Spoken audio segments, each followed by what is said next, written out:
Hi, ഞങ്ങളുടെ national ഹൈവേയുടെ പാലത്തിൻ്റെ പണി നടക്കുന്നത്. രാത്രിയായ കാരണം വിഷൻസ് കുറച്ച് പരിമിതപ്പെട്ട രീതിയിലാണ് കാണാൻ പറ്റുക.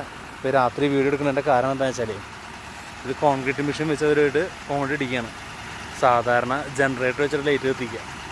ഇപ്രാവശ്യം ടിപ്പർ ഓണാക്കി വെച്ചിരിക്കുന്നതിന് വേണ്ടിയിട്ട് വേറെ നിവർത്തിയില്ല. എന്താണെന്നറിയില്ല, ഇന്നിപ്പോൾ ഇവിടെ ജനറേറ്ററൊന്നും കാണാനില്ല.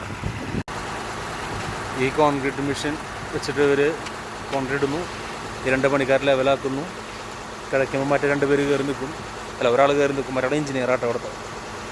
പിന്നെ ഒരു ടിപ്പറോടെ കിടക്കുന്നുണ്ട്, അതിൻ്റെ ബാക്കിലൊരു കോൺക്രീറ്റ് മിക്സ് വന്ന് കിടക്കുന്നുണ്ട് കഴിയുമ്പോൾ ഇതാക്കാൻ വേണ്ടിയിട്ട്. ഇതിപ്പോൾ ഇവർ ചെയ്യണത് ഡിവൈഡർ വയ്ക്കാനായിട്ട് PCC ചെയ്യണതാണ്. പ്ലെയിൻ സിമെൻറ്റ് കോൺക്രീറ്റ് ചെയ്തുകൊണ്ടിരിക്കുക. അപ്പോൾ ഇതിനകത്ത് കമ്പിയൊന്നും ഇട്ടില്ല, ഇത് വെറുതെ ബാലൻസ് ഇട്ടാൻ വേണ്ടി ചെയ്യണതാണ്. നല്ല രസമുള്ളൊരു പരിപാടിയാണ്. ഇപ്പോൾ നല്ല കാലാവസ്ഥയാണ്. സാധാരണ ഒരു പകലൊക്കെ വർക്ക് എടുക്കാറുണ്ട്, നല്ല ചൂടാണ്.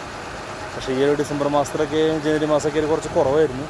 ഇനിയിപ്പോൾ ചൂട് കൂടും, രാത്രി പണി അവർക്ക് നടക്കുള്ളൂ. ഇനി സാധാരണത്തിനേക്കാളും സ്പീഡൊക്കെ ഇപ്പോൾ കുറവാണ്. എന്താണെന്നറിയില്ല, വേണ്ടത്ര ലേബേഴ്സ് ഇവർക്കില്ല. ഇപ്പോൾ വർക്ക് സൈറ്റ് നടക്കുന്ന പണി നടക്കുന്ന കാരണം എന്താണെന്ന് അറിയില്ല കേട്ടോ.